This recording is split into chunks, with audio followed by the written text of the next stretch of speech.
Congress returns to Washington today, and the situation in the Middle East is expected to take center stage, pushing impeachment and other issues to the sidelines for now. Speaker Pelosi announcing last night that the House will vote on a war powers resolution this week, taking its first step to limit exactly what actions the president can take when it comes to Iran. This comes as we are learning new details about what was going on behind the scenes in the White House and down in Palm Beach, where the president was in the days and hours leading up to the airstrike that killed Qasem Soleimani. New York Times reporting this.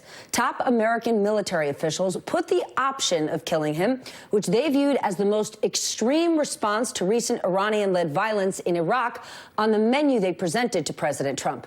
They didn't think he would take it. One of the reporters behind that piece, Eric Schmidt, joins me now. Eric, take us inside that room, because Secretary of State Pompeo has said we couldn't do nothing, but the options weren't nothing or an airstrike. Take us through the options and how the president ultimately came to this decision, the most extreme. That's right, Stephanie. And you really have to go back to what triggered this. The initial trigger was the death of an American contractor on December 27th in a rocket attack in Kirkuk in northern Iraq. The president, after that, conferred with Secretary of Defense Mark Esper, the chairman of the Joint Chiefs of Staff, Mark Milley, and they decided the response to that could include airstrikes against the Iranian-backed militia that carried out the rocket attacks. One of the other options that was presented at the time to the president was killing Qasem Soleimani, the top Iranian general. At that time, though, the president decided the most proportionate response to that attack on the contractor and other rocket attacks was a more measured response. But a couple of days later, as he's down in Mar-a-Lago in Florida, he's stewing as he sees these images of protesters violently attacking the American embassy in Baghdad. He's also hearing about a new stream of intelligence threats. That Qasem Soleimani is going to be directing attacks against American interests throughout the Middle East, in Iraq, in Syria, and in Lebanon. And he says to his advisors, I want to revisit those options, and I want to go after Soleimani now. How significant is it that none of this took place in the White House, in the West Wing? You said it. All of this went down while the president was at his resort in Florida. Well, obviously, the president can get direction from his top advisors wherever he is, and they traveled, Esper and Milley and others traveled down to Mar-a-Lago to confer with him.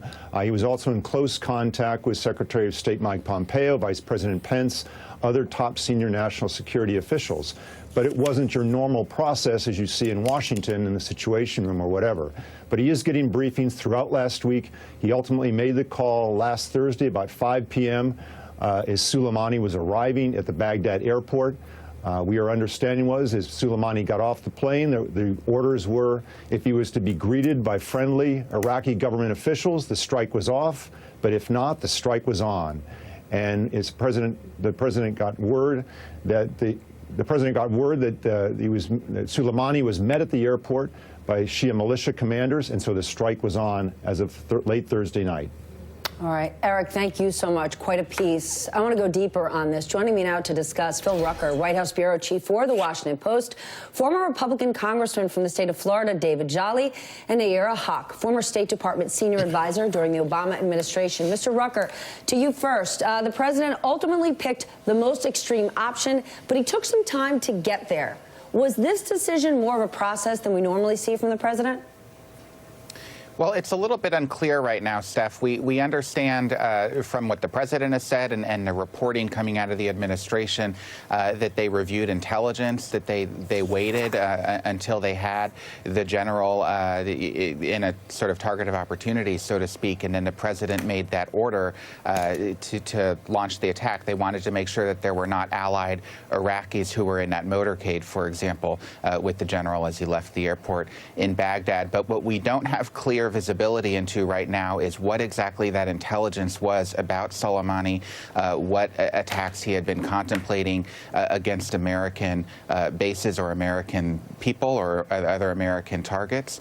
And the president has indicated, including last night with reporters aboard Air Force One, that he may consider revealing more information about that intelligence, but we don't have that yet. And I expect over the next few days there's going to be pressure, especially from Democrats in Congress, to really examine what that intelligence was and whether the president had been making a sound decision last week when he authorized this attack. But are we to believe, Nayyera, that the president, the White House, is suddenly reliant and trusting of the intelligence agencies as it relates to Iran and Soleimani? But until this point, the president has been trashing and dogging the intelligence agencies, specifically as it relates to Russia and the 2016 election. Does it surprise you that something as serious as this, he's now trusting his agencies? You're absolutely right, Steph. This is actually all part of the Trump administration trying to build a narrative for something that they've been contemplating for quite some time, which is taking a very hardline stance against Iran. We know that the Trump administration does not run a proper national security process of talking to the generals and the diplomats and the intel community. And frankly, the fact that even the most extreme option that was rejected by George Bush as president, rejected by President Obama, that was even put on a decision memo in front of the president of the United States, to me seems a little odd. I don't think that would have made it through a normal national security clearance process. This president is more motivated by the idea of shock and awe and looking strong. These are all narratives that we've heard in 20 years ago for the Iraq War. We're hearing that there's an imminent threat to the United States, but no evidence of that. It does seem that this is more of a attempt to engage militarily with Iran, that the John Boltons and the other architects of the Iraq War have been advocating for quite some time, and they will find whatever narrative they need to fit around that. And the convenient one is saying that it's intelligence sources, but it could very easily just be appealing to America's interest of looking strong and being policemen for the world. Congressman, the president does what he wants, so explain this to us. Speaker Nancy Pelosi says the House is going to vote this week to limit the president's actions on Iran. You yourself were tasked with updating the War Powers Resolution back in the 1990s. So what does all this mean?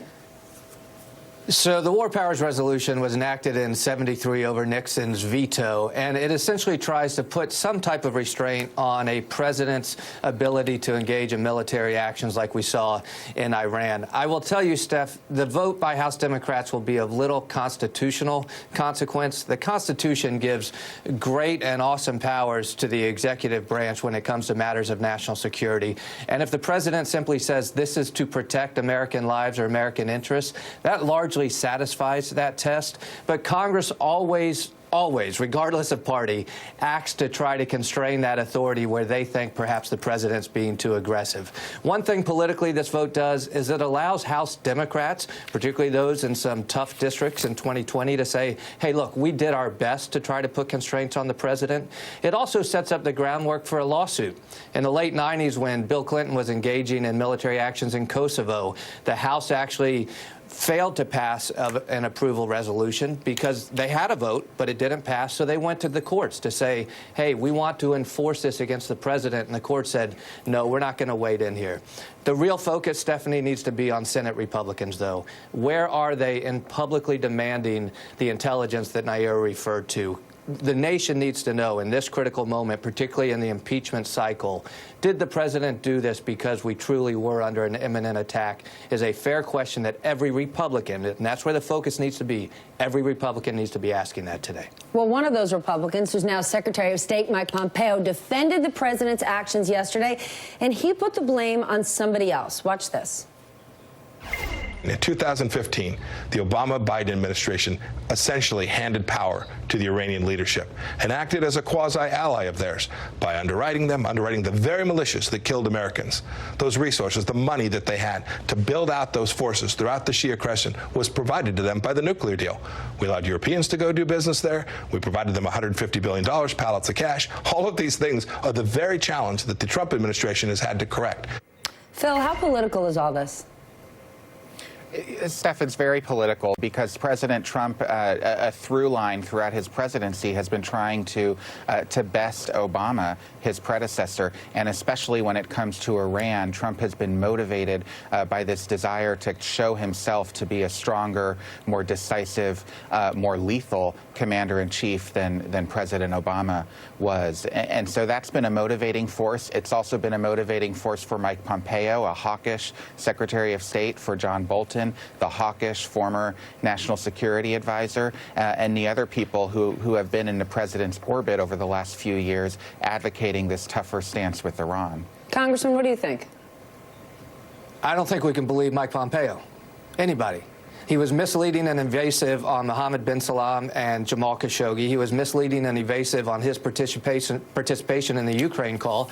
And when asked by CNN yesterday what was the imminent threat, he completely was evasive again. That is the critical question that Republicans in the Senate fail to recognize. We are not living through a normal presidency, and this is bigger than Donald Trump. It goes to Mike Pompeo as well. And the risk here is that if Republicans simply accept Donald Trump and Mike Pompeo's leadership without question, we could be putting the nation in greater danger, not less. All right, Nayyera, Congressman Phil, thank you so much. The president just yesterday notifying Congress that Twitter is the medium he would be using to let them know what is going on. But you also have to remember this. As we move forward with this escalating situation in Iran, I want you to keep this in mind. Today marks the 301st day